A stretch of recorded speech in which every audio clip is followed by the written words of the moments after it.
अस्सलाम वालेकुम व्यूवर्स, मैं आफाक अहमद हूँ और आप देख रहे हैं स्मार्ट बर्ड फार्म। व्यूवर्स, मैं कल मेरे दोस्त हैं उनसे, जिनके हमारे सब्सक्राइबर भी हैं, उन्होंने कहा कि आप थोड़ा सा इस बारे में भी कोई वीडियो बनाएं कि जो नए लोग इस फील्ड में आना चाहते हैं वो इस वक्त, यानी कि क्योंकि ये सिनेरियो बदलता रहता है, इस वक्त हम किस परिंदे से स्टार्ट करें। मतलब अब नवंबर चल रहा है ये, और परिंदों के रेट वगैरह भी आप सबके सामने हैं। तो इस सूरत में कौन सा बर्ड सबसे बेहतर रहेगा जो इस वक्त हम लोग ब्रीड के लिए लगा सकें। तो इसमें मैं कुछ चीज़ों के लिए यूँ समझ लें, मैं पहले भी आपको बतलाता रहा हूँ कि हमें जो बर्ड फार्मिंग करनी है वो इस तरीके से शुरू करें कि एक आप अपनी जगह को भी, यानी कि ध्यान में रखें कि आपके पास किस तरह की जगह है, मौसम किस तरह का है, वहाँ पर कौन सा बर्ड आप बेहतर तौर पर चला सकते हैं। ठीक है ना। और दूसरा ये है कि फिर मार्केट में किस बर्ड की कीमत ऊपर जा रही है, किस बर्ड की कीमत नीचे आ रही है, और कौन सा बर्ड का आगे, यानी कि ऐसा लग रहा है कि ये बर्ड मज़ीद बेहतर हो सकता है या नीचे की तरफ जा सकता है। इन सब चीज़ों को देखते हुए टाइम के साथ साथ ये चीज़ें बदलती रहती हैं।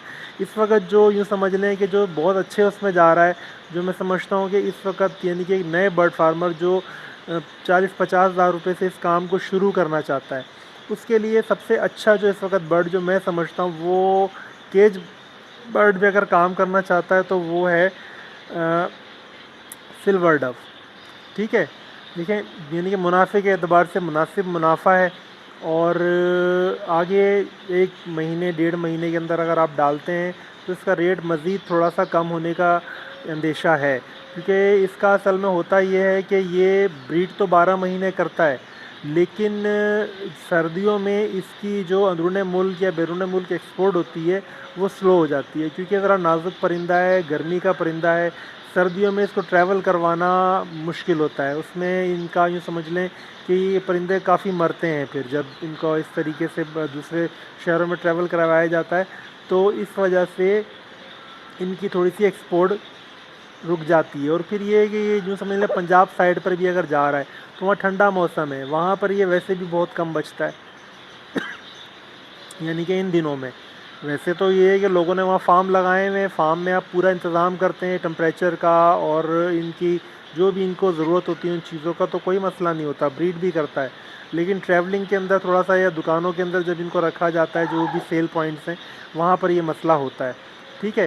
तो इस एतबार से ये परिंदा मैं समझता हूँ अच्छा है। और तरीक़ेकार जो मैं अपने तौर पे लोगों को सजेस्ट करता हूँ वो तो सबसे बेहतर वही तरीका है कि आप, अगर आप 50,000 में काम करना चाह रहे हैं तो फिर आप वैरायटी पूरी डालें, इसमें रेड डफ का पेयर भी डालें, वाइट का भी डालें और इनो वाइट का भी डालें, ताकि आपके पास कंप्लीट वैरायटी हो। जब आप उसको बढ़ाएं तो आपको नए बर्ड ना लेने पड़ें, क्योंकि देखें ये एक बर्ड फार्मर की यूँ समझ लें कि एक निशानी होती है कि वो बाहर से बर्ड लेकर फार्म नहीं बनाता। वो कोशिश करता है कि मैं सिर्फ बाहर से एक बीज लूँ, यानी कि 1-2 जोड़े लूँ और उनसे फिर अपने फार्म की ब्रीड खुद तैयार करूँ।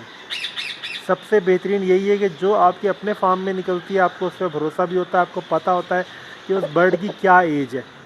ठीक है। आपको इस चीज़ का कंफर्म होता है कि ये मैंने इतना टाइम हो गया है मुझे लिए हुए, मेरे पास इतने इन्होंने बच्चे निकाले और मैं अब इन बच्चों को आगे ब्रीड में लगाऊँ, तो आपको कंफर्म पता होता है। ठीक है। तो एक तो ये चीज़ हो गई। दूसरा ये, अगर सीखने के एतबार से आप समझते हैं कि सीखने के एतबार से इस वक्त कौन सा बर्ड अच्छा रहा है, तो मेरे अपना जो दिली तौर पर मुझे अच्छा लगता था वो मैंने बजरी से मैंने ख़ुद भी काम शुरू किया था। बजरी ऑस्ट्रेलियन जिसको हम कह देते हैं, इससे ये बर्ड सीखने के एतबार से बड़ा अच्छा बर्ड है। इसमें यूँ समझ लें, एक तो ये है कि ये ब्रीड इसकी 12 महीने की है, वो दूसरे बर्ड्स की तरह ही है। ठीक है। दूसरा ये है कि ये इसके अंदर जो म्यूटेशन के ऊपर मैंने पिछली वीडियो डाली थी ना, म्यूटेशंस को समझने के लिए ये बर्ड बहुत अच्छा है। यूँ समझ लें कि ये कायदा है एक तरह से म्यूटेशन का, यानी ये बड़ी म्यूटेशन में जाके थोड़ा सा ये चीज़ें मुश्किल हो जाती हैं। लेकिन अगर आपको छोटे बर्ड में म्यूटेशन बनाना सीखना है तो बजरी बर्ड बेहतरीन है। और आप वैसे भी ज़रा यूँ समझ लें कि ऑल ओवर इसका आप जब देखते हैं तो बजरी बर्ड के अंदर बहुत सारी म्यूटेशंस आई हैं। यानी कि जब हमने कभी शुरू में, जब मैं बहुत यूँ समझ लें कि बचपन की बात है, हमने डाले थे तो हमें 2-3 कलर के बर्ड नज़र आते थे सिर्फ एक को वो अलरी बोलते थे, एक को बजरी बोलते थे, और एक यानी कि रेड आइस, इसके अंदर येलो या वाइट कलर का बिल्कुल वो रेड आइस। ये 3-4 बर्ड थे। उसके बाद फिर पाइट आए, स्पेंगल आए, क्रिस्टिड आए, पफ्टिड आए, और होगोरोमो, और बहुत सारी इसके अंदर, यानी कि इसके अंदर बहुत सारी वैरायटीज़ आती रही हैं। सिल्की आए इसके अंदर। तो ये बर्ड म्यूटेशन बनाने के लिए बेहतरीन है, म्यूटेशन बनाना सीखने के लिए बड़ा बेहतरीन है।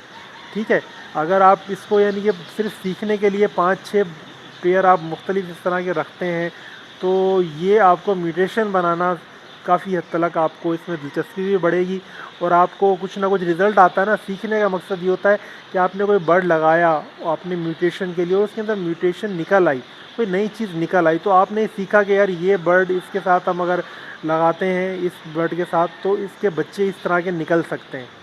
ये है सीखना। ठीक है, तो ये बजरी के अंदर माशाल्लाह बहुत आसानी से हो जाता है। ठीक है, बाकी कोई भी बर्ड है उनके अंदर ये थोड़ा मुश्किल है। तो व्यूअर्स, ये मेरा एक छोटा सा वो था पॉइंट ऑफ व्यू। आप अगर शुरू करना चाहते हैं तो डफ से शुरू करें। ठीक है, और डफ के साथ साथ आप थोड़ा बहुत यानी कि समझ लें, अगर सीखने के एतबार से डालना चाहते हैं पैराकीट्स में से बजरी को डाल लें। ठीक है, तो बाकी इंशाल्लाह बर्ड से, जैसे आप एडल्ट पेयर डालते हैं डफ के, तो आपको इंशाल्लाह इन करीब ही इससे अर्निंग भी शुरू हो जाएगी। बर्ड बहुत तेज़ी से ब्रीड करता है ये, तो आपकी अर्निंग भी अच्छी रहेगी। कुछ ही टाइम में आप अच्छे पैसे भी इससे कमाना शुरू कर दोगे। और ये है कि इसका यानी कि अगर यूँ समझ लें सर्दियों के बाद इसका रेट भी ठीक हो जाता है। आप इतने टाइम में यूँ समझ लें आपके पास ब्रीड तैयार होगी, बेचने लायक होगी। 4-5 महीने जो लगते हैं, तो ये सर्दियों का सीज़न गुजर चुका होगा। गर्मियों में फिर से इसको यूँ समझ लें कि इसका रेट ऊपर जाना शुरू हो जाता है। तो इस वक्त इस मौसम में यहाँ पर मैं समझता हूँ कि लगाने के लिए ये परिंदा बहुत बेस्ट है। सिर्फ़ एक इसका डार्क पहलू है, वो ये है कि सर्दी से इसको बहुत बचाना पड़ता है। वो एक बाकायदा यूँ समझ लें कि वो आप अगर 10-12 परिंदे हैं, एक केज है या 2 केजेस हैं, तो उसको दिन में ढकना, सुबह में खोलना, ये मैं समझता हूँ इतना मुश्किल नहीं होता है। बाकी दाना पानी भी इसका, ये दाना बहुत कम खाता है, पानी आप बोतलों में लगा दें। ये इसके ऊपर इंशाल्लाह मैं वीडियो अलग से बनाऊंगा, मैं दिखाऊंगा आपको कि इससे कितनी आसानी से इसका दाना पानी आप संभाल सकते हैं। ठीक है, तो बस ये आज का हमारी वीडियो थी। इंशाल्लाह नेक्स्ट वीडियो में फिर मिलेंगे। अभी के लिए अल्लाह हाफिज़।